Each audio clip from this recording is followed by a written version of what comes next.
Imagine this. A robot walks into the room. It's got 2 arms, 2 legs, a face, eyes that blink, and skin that almost looks real. At first glance, it seems impressive. But then it smiles. And suddenly, something feels wrong. Not terrifying, not dangerous, just weird. You can't explain it, but every instinct in your body is telling you that something isn't quite right. Why does that happen? Why can we look at a cartoon character, a toy robot, or even a talking vacuum cleaner and think they're adorable, yet feel uncomfortable when a robot becomes almost human? The answer takes us into one of the strangest mysteries of human psychology, a phenomenon known as the Uncanny Valley. And once you understand it, you'll start seeing it everywhere. The story begins in 1970 when a Japanese roboticist named Masahiro Mori noticed something odd. As robots became more human-like, people generally liked them more. A simple machine? Fine. A robot with a face? Even better.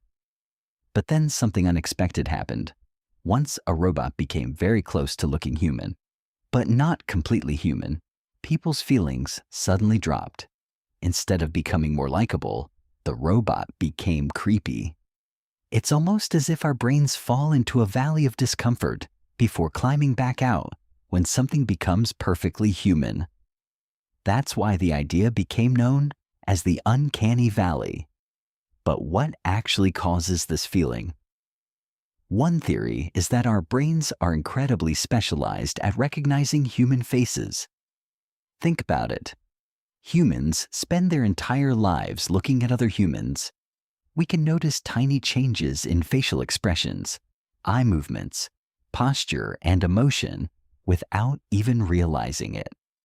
Your brain is constantly analyzing thousands of details every second, so when a robot has realistic skin, but its eyes move slightly unnaturally, or when its smile is just a fraction of a second too slow, or when its face shows emotion but somehow feels empty, your brain immediately notices, even if you don't consciously know what's wrong. It's like hearing a familiar song with a single wrong note. Most people couldn't explain what changed, but they instantly know something feels off.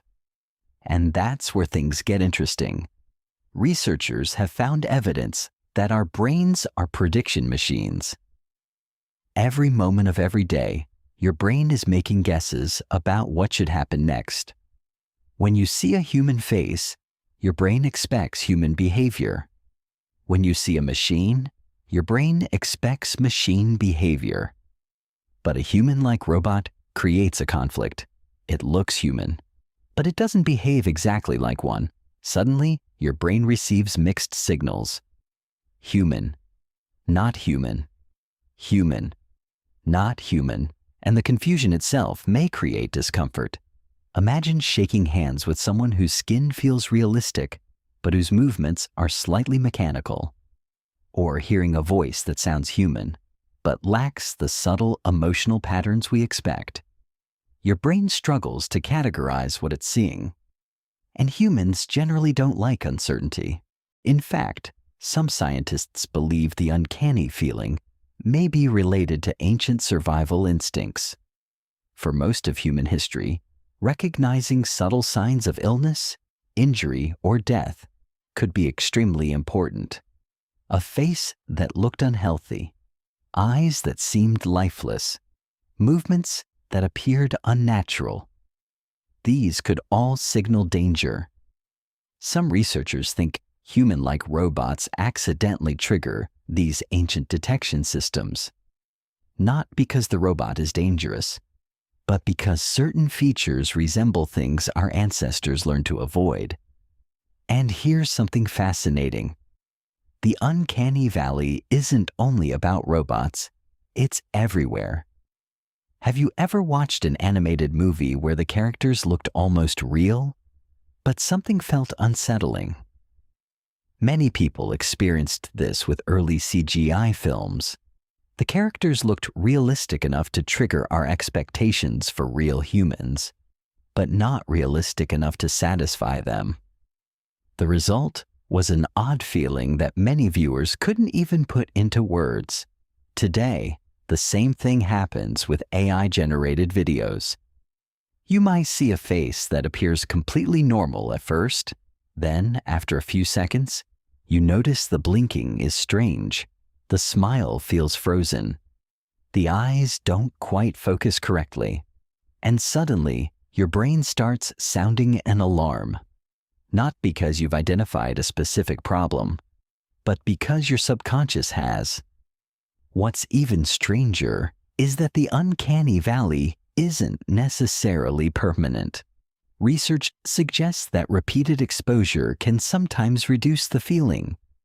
As people become more familiar with certain robots or digital characters, the discomfort often decreases.